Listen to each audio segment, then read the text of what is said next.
पहला प्रश्न है सौर प्रकाश में उपस्थित काली रेखाओं को कहा जाता है। सौर प्रकाश में उपस्थित काली रेखाओं को जो है फ्राउनहोफर रेखाएं कहते हैं, क्योंकि इनको फ्राउनहोफर नामक वैज्ञानिक ने ही खोजा था, इसलिए इनको फ्राउनहोफर रेखाएं कहते हैं। दूसरे प्रश्न की ओर चलते हैं। इंद्रधनुष प्राकृतिक उदाहरण है अपवर्तन का, परावर्तन एवं विक्षेपण का। इंद्रधनुष बच्चों जो है प्राकृतिक उदाहरण होता है, अपवर्तन भी होता है, परावर्तन भी होता है, वर्ण विक्षेपण भी होता है। तो तीसरा वाला विकल्प सही है, जिसमें प्रकाश के रंगे प्रकाश जो है 7 रंगों में विभक्त हो जाता है। चलते हैं अगले प्रश्न की ओर। प्रकाश तंतु संचार में निम्न से किस घटना पर आधारित है? प्रकाश तंतु संचार में जो घटना होती है वो पूर्ण आंतरिक परावर्तन होता है। आपने देखा होगा कि सड़क के किनारे अक्सर गड्ढे खोदकर उसमें मोटी मोटी नीले, लाल या पीले रंग की पाइप को डाला जाता है। इन्हीं पाइपों में जो है लेज़र तरंगें चलती हैं और पूर्ण आंतरिक परावर्तन के सिद्धांत पर आगे बढ़ती हैं। तो इसमें पहला वाला विकल्प सही होगा। चौथा प्रश्न है प्रकाश किस प्रकार के कंपनों से बनती है? प्रकाश ईथर कण के कंपनों से बनती है। इसकी खोज हाइगन्स ने किया था, अतः पहला वाला विकल्प सही है। प्रकाश के खिंच सिद्धांत प्रकाश तरंग के से नहीं समझा जा सकता है। निम्नलिखित से किसे प्रकाश के तरंग सिद्धांत से नहीं समझा जा सकता है? प्रकाश का जो तरंग सिद्धांत है वो प्रकाश विद्युत प्रभाव से नहीं समझा जा सकता है। प्रकाश विद्युत जो प्रभाव है उससे कण के सिद्धांत को समझा जाता है, कण प्रकृति को समझा जा सकता है। छठा प्रश्न है द्वितीयक तरंगिकाओं की अवधारणा का आविष्कारक है। जो द्वितीयक तरंगिकाएं हैं उसके आविष्कारक हैं हाइजन ने इसका आविष्कार किया था द्वितीयक तरंगिकाओं का, और ये इनका उपयोग व्यतिकरण में बहुत ही इनका अहम रोल है। चलते अगले प्रश्न की ओर। विद्युत चुम्बकीय तरंग को ध्रुवित किया जा सकता है। बच्चों, जो विद्युत चुम्बकीय तरंगें होती हैं उनको हम पोलराइड के द्वारा ध्रुवित कर सकते हैं। पोलराइड एक ऐसा समायोजन होता है जिसके माध्यम से हम कोई भी तरंग को हम ध्रुवित कर सकते हैं। अगला प्रश्न है शुद्ध स्पेक्ट्रम प्राप्त किया जा सकता है। शुद्ध स्पेक्ट्रम प्राप्त करने के लिए स्पेक्ट्रोमीटर का उपयोग करते हैं। तीसरा वाला विकल्प इसमें सही है। चलते हैं 9वें प्रश्न की ओर।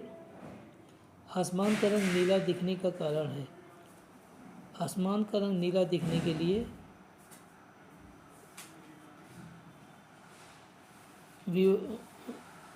जो आसमान का रंग नीला दिखता है उसमें विवर्तन की घटना होती है। आसमान का रंग नीला दिखने के जो पीछे जो घटना है प्रकाश की, वो प्रकीर्णन के कारण होता है।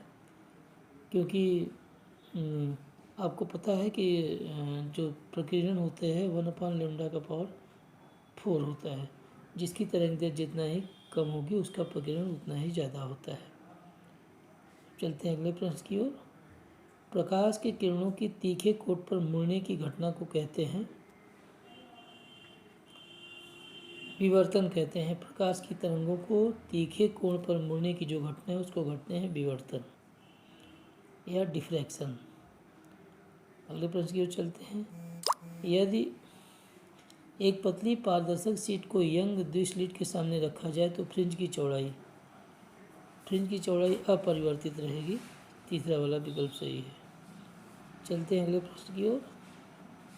यंग के प्रयोग में प्रकाश की तरंग लंबाई दुगनी कर दिया जाए तो फ्रिंज की चौड़ाई क्या हो जाएगी? आपको ये पता है कि जो चौड़ाई होती है वो d λ/d होती है, और ये लैम्डा पर डायरेक्टली निर्भर है। अगर हम लैम्डा को दुगना कर देंगे तो तरंगदैर्घ्य को दुगना कर देंगे तो चौड़ाई भी दुगनी हो जाएगी। अतः दूसरा वाला विकल्प सही है। ध्रुवण कोण की स्पर्शज्या के पदार्थ के अपवर्तनांक के बराबर होती है, यह नियम कहलाता है। यह नियम जो है बूस्टर का नियम कहलाता है। बूस्टर का नियम म्यू बराबर होता है tan IP, जहाँ IP क्या है? बूस्टर कोण है, और म्यू क्या है? अपवर्तनांक है। इसको हम बूस्टर का नियम कहते हैं। दूसरा वाला विकल्प सही है। अब चलते हैं 14वें प्रश्न की ओर। प्रकाश के तरंग गति के सिद्धांत के अनुसार प्रकाश के वर्ण निर्णायक हैं। आवृत्ति वर्ण निर्णायक है, अतः तीसरा वाला विकल्प सही है। अब चलते हैं अगले प्रश्न की ओर। हाइजन के तरंग सिद्धांत द्वितीय तरंग के सिद्धांत का व्यवहार होता है। तरंगाग्र के ज्योमेट्री नए स्थान प्राप्त करने में इसमें पहला वाला विकल्प सही है। चलते हैं 16वें प्रश्न की ओर। साबुन का बुलबुला प्रकाश में रंगीन दिखाई पड़ता है। साबुन का बुलबुला प्रकाश में जो रंगीन दिखाई पड़ता है वो अपवर्तन के कारण रंगीन दिखाई पड़ता है बच्चों। फ्राउनहोफर विवर्तन में प्रकाश स्रोत से रखे जाते हैं अवरोध। फ्राउनहोफर विवर्तन होता है उसमें प्रकाश स्रोत से जो अवरोध होते हैं वो अनंत दूरी पर रखे जाते हैं। अच्छा, तीसरा वाला विकल्प सही होगा, इसमें जो है तीसरा वाला विकल्प सही होगा। चलते हैं अगले प्रश्न की ओर। सौर सिस्टम में बैंगनी रंग से लाल रंग की ओर विचलन घटता है, अपवर्तनांक भी घटता है। आपको पता है कि जब लाल रंग की ओर चलते हैं तो सबसे कम अपवर्तनांक लाल रंग का होता है और सबसे ज़्यादा बैंगनी रंग का होता है। तो जब बैंगनी से लाल रंग की तरफ चलेंगे तो अपवर्तनांक घटेगा और विचलन भी घटता है, तब पहला वाला विकल्प सही है। चलते हैं अगले प्रश्न के। मृग मरीचिका का कारण है अपवर्तन और पूर्ण आंतरिक परावर्तन। इसमें जो है आभासी रूप से पानी का एहसास होता है, परछाई का एहसास होता है, मृग मरीचिका कहते हैं, और ज़्यादातर ये रेगिस्तानी क्षेत्रों में पाया जाता है। अगला प्रश्न है, एक ऐसी घटना जो यह प्रदर्शित करती है कोई तरंग अनुप्रस्थ है, वह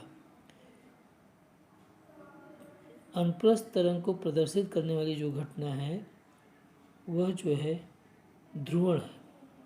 ध्रुवण यह प्रदर्शित करता है कि प्रकाश की तरंग अनुप्रस्थ होती है, अतः चौथा वाला विकल्प सही है। बच्चों बहुत बहुत धन्यवाद। आप लोगों ने वीडियो को देखा। अगर अच्छा लगा हो तो लाइक, सब्सक्राइब और शेयर जरूर कीजिएगा। धन्यवाद।